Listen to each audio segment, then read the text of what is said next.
Сәлеметсіңдер ме менің оқырмандарым. Бүгін біз сендермен 3-ші сыныптың математика екінші бөлімінің бірінші сабағымен танысамыз. 4 мен 5-ші бетті ашайық. Бүгінгі өтетін тақырыбымыз үлес туралы түсінік, уақытты қалай өлшейді. Бүгінгі сабақта сендер үлесті не екенін білетін боласыңдар. Ең бірінші ережені оқып алайық. Егер бір нәрсені бірдей бөліктерге бөлсек, бұл бөліктер математикада үлес деп аталады. Үлесті 2 натурал санды бөлу сияқты жазады. Егер бүтінді 2 үлеске бөлсе, онда бір үлесті былай жазуға болады. 1 сызық сызықтың астына 2. Не, осылай. Өздерін бірнеше рет осы ережені оқып, естерінде сақтап алыңдар. Ал біз бірінші тапсырмаға көшейік. Сағаттың әрбір цифрлы беті бірдей қанша бөлікке бөлінгеніне қара. Әр бөлікте қанша минут бар екенін есепте. Бірінші сағатымыз неше бөлікке бөлінген? Бұл өте оңай. Жарайсыңдар, дұрыс таптыңдар. Бірінші сағатымыз 2 бөлікке бөлінген. Ал екінші сағатымыз неше бөлікке бөлінген? Тамаша, дұрыс таптыңдар. Екінші сағатымыз 4 бөлікке бөлінген. Үшінші сағатымыз неше бөлікке бөлінген? Керемет, дұрыс таптыңдар деп ойлайм. Үшінші сағатымыз 3 бөлікке бөлінген. Енді ең соңғы сағатқа қараймыз. Ең соңғы сағатымыз неше бөлікке бөлінген? Ойланамыз. Дұрыс таптыңдар деп үміттенем. Төртінші сағатымыз 6 бөлікке бөлінген. Енді мұны қалай жазамыз? Қазір оны көрсетем. Міне, дәптерімізді аламыз да, бүгінгі күнді жазып, осылай жазамыз. Бірінші тапсырма осылай жазу керек.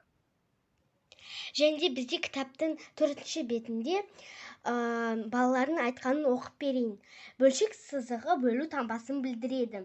Егер бүтінді 3 бөлікке бөлсе, бір үлесті былай жазуға болады. 1 сызық сызықтың астына 3. Енді олардың айтқанын оқимын. Кейбір үлестердің ерекше атауы бар. 2-ден бір үлес жарты, 4-тен бір үлес ширек деп аталады. Сөйлеу тілінде көбінесе осылай қолданылады. Енді астындағы сағаттарға назар аударамыз. Егер сағаттың қысқа тілі 4 пен 5-тің ортасында тұрса, ал ұзын тілі 6-та тұрса, онда сағат 4,5. Ал сағаттың қысқа тілі 7-те тұрса, ал ұзын тілі 3-те тұрса, онда сағат 7-тен 15 минут кетті. Ал егер де сағаттың қысқа тілі 2 мен 3-тің ортасында тұрса, ал ұзын тілі 9-да тұрса, онда 15 минут қалды.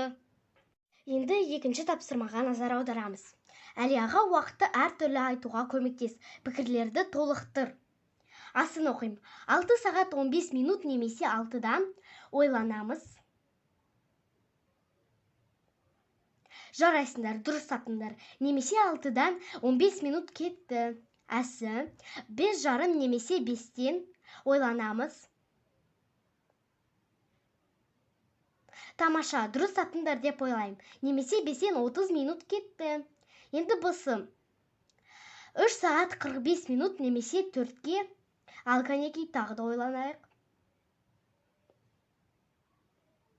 Дұрыс таптыңдар деп үміттенем. Немесе 4-ке 15 минут қалды. Енді мұны дәптерге жазамыз. Мұны қалай жазады? Мұны осылай жазады. Неке? Екінші тапсырма осылай жазады. Орындап болсақ, 3-ші тапсырманың астын оқ. Астына қараймыз. Суретке қара, дөңгелектердің қандай бөлігі боялған айт. Бізде 4 дөңгелек тұр. Бірінші дөңгелекке қарайық. Бірінші дөңгелегіміз 4 бөлікке бөлінген. Оның тек қана бір бөлігі боялған. Мұны қалай жазады? Мұны осылай жазады. 1 сызықтың астына 4 деп жазамыз. Енді екінші дөңгелекке қараймыз. Екінші дөңгелегіміз 3 бөлікке бөлінген. Оның тек қана бір бөлігі боялған. Ал қалған екеуі боялмаған. Мұны қалай жазады? Мұны былай жазады. 1 сызықтың астына 3. Енді 3-ші дөңгелекке қараймыз. 3-ші дөңгелегіміз 9 бөліктен тұрады. Оның тек қана бір бөлігі боялған. Мұны осылай жазады. 1 сызықтың астына 9. Енді ең соңғы дөңгелекке қараймыз. Ең соңғы дөңгелегіміз 8 бөлікке бөлінген. Оның тек қана бір бөлігі боялған. Мұны осылай жазады. 1 сызықтың астына 8. Енді мұны дәптерге көшіру керек. Мұны дәптерге осылай жазамыз. Мінекей. үштің асы. Орындап болсақ, үштің асіне қараймыз. Суретке қара, жолақтардың қандай бөлігі боялмаған? Жаз. Бірінші жолағымыз неше бөлікке бөлінген және оның қандай бөлігі боялмаған? Дұрыс айтасыңдар. Бірінші жолағымыз екі бөлікке бөлінген, оның тек қана бір бөлігі боялмаған. Екінші жолаққа қараймыз. Екінші жолағымыз неше бөліктен тұрады және оның қандай бөлігі боялмаған? Керемет, дұрыс таптыңдар. Екінші жолағымыз 4 бөліктен тұрады, оның тек қана бір бөлігі боялмаған, қалған үшеуі боялған. Енді үшінші жолаққа қараймыз. Үшінші жолағымыз неше бөліктен тұрады және оның қандай бөлігі боялмаған? Ойланамыз. Жарайсыңдар, дұрыс таптыңдар. Үшінші жолағымыз 8 бөлікке бөлінген, оның тек қана бір бөлігі боялмаған, қалған жетеуі боялған. Енді төртінші жолаққа назар аударамыз. Төртінші жолағымыз неше бөлікке бөлінген және оның қандай бөлігі боялмаған?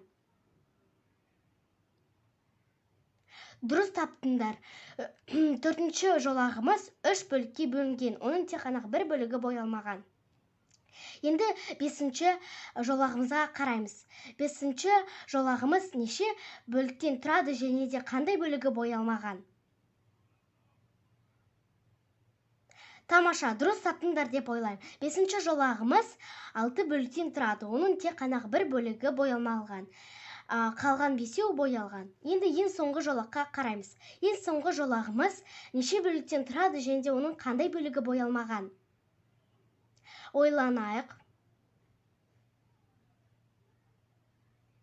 Дұрыс таптыңдар деп үміттенем. Ең соңғы жолағымыз 12 бөліктен тұрады және де оның тек қана бір бөлігі боялмаған.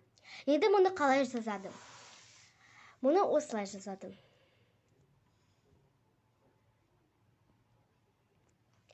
Қалған тапсырмаларды келесі видеороликте түсіндіремін. Бүгінше сабағымыз аяқталды. Сау болыңдар.